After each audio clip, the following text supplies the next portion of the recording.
Hello, my name is Juan Diego Bolaños from the National University of Colombia. Today I'm presenting my research titled Promoting Sustainability in Reinforced Concrete, Quick Corrosion Assessment for Accurate Service Life Predictions. Let's begin. Corrosion produces waste with a high environmental impact. When corrosion is building processes, it can eventually lead to the failure and unusability of civil structures. For this reason, early detection is essential to mitigate damage. Currently, the most commonly used detection methods fall into five categories: visual inspection, electrochemical methods, conductivity, adding conductive materials in the concrete, and physical methods.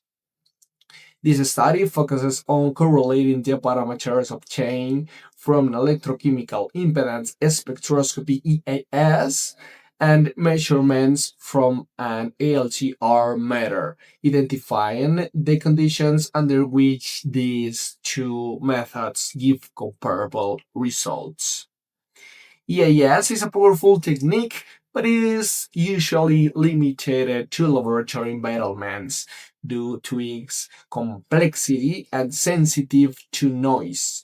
In contrast, the LCR meter is a portable device that can also measure impedance and may be more practical for on-site applications. The methodology is divided into four stages: construction, corrosion, measurement, and correlation. First one, construction. 18 mortars specimens were prepared following a 3x2 factorial mix design. Two water to cement ratios were used: 0.35 and 0.55. 2. Corrosion. The specimens were exposed to accelerated corrosion using two methods: a carbonation chamber and impressed current. 3. Measurement. Impedance measurements were taken using both EIS and LCR meter. EIS data were interpreted using an equivalent electrical circuit. LCR measurements were analyzed statistically using ANOVA and Tukey's test.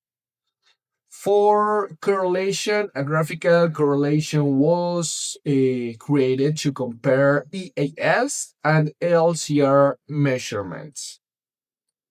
Okay, now let's look at the results divided into three parts: LCR results, EAS results, and the correlation between them.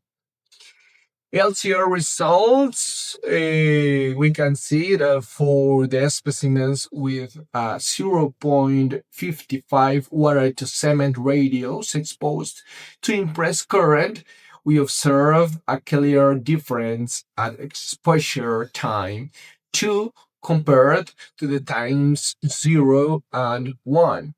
For a specimen exposed to the carbonation chamber, there was difference between times 0 and times 1 and 2.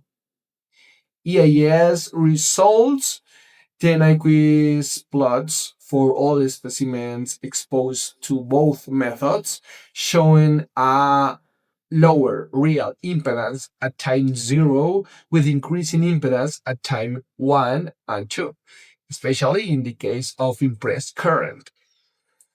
Correlation: in the both section of the poster, we can see a correlation between the RCT parameter from the EIS equivalent circuit and the impedance at 100 Hz measured by the LCR meter. For the impressed current test, there is a clear increased trend with similar slopes, indicating a good correlation.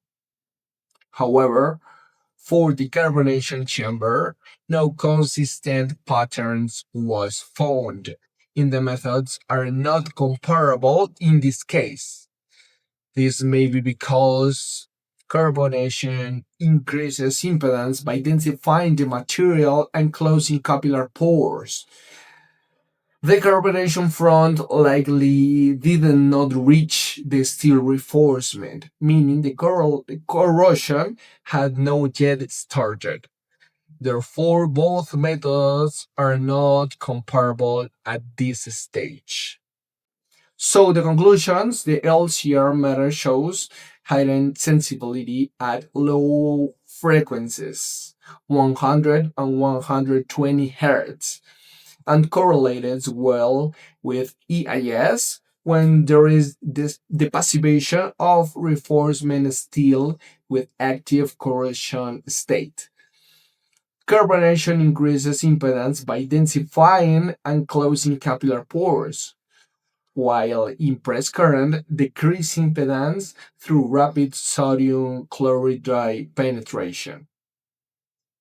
Both techniques perform satisfactorily for these water cement radios, but there are voltage and current limitations with large coating thickness. LCR method is recommended for corrosion detection, easy interpretation, and cost effective while ensuring motor impedance falls within the equipment's measurement range.